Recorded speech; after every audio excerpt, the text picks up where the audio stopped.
There is a need to revisit some of the economic provisions of the Philippine Constitution.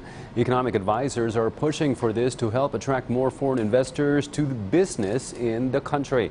Naomi Tiburcio reports.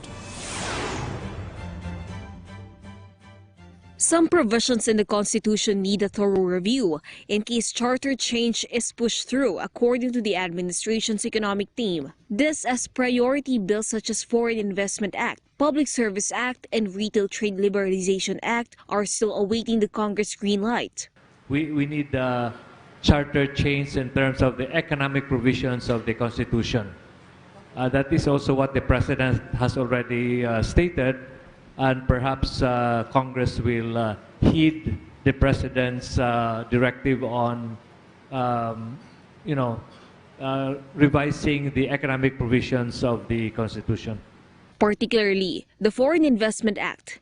Pernia says he's looking to lift the 40-60 investment split, or the 40% foreign ownership and 60% Filipino, to increase foreign investor participation. President Rodrigo Duterte earlier approved the foreign investment negative list, allowing up to 100% foreign ownership in 5 investment areas, namely the internet business, teaching at higher education levels, training centers, adjustment companies, among others, and wellness centers.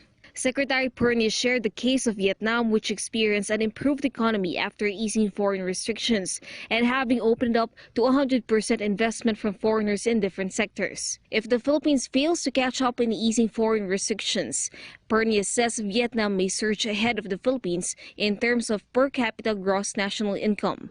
But according to Finance Assistant Secretary Tony Lambino, the Philippines already gained an unprecedented foreign direct investment of $10 billion.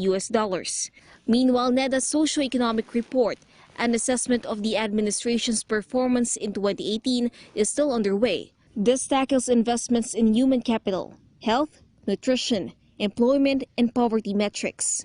This will be the basis for to what extent more efforts will have to be exerted so that the targets for 2022 can be achieved starting this midterm.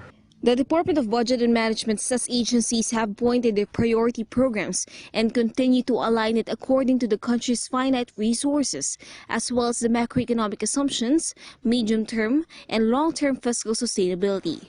Naomi Tiburcio, for the Nation. Beyond the headlines, it's news with a different perspective. Before the day ends, for events that shape our views and impacts the world around us, we keep you up to speed. With Richmond Cruz and Charms Espina, PTV News Headlines, your comprehensive nightly news source, only here.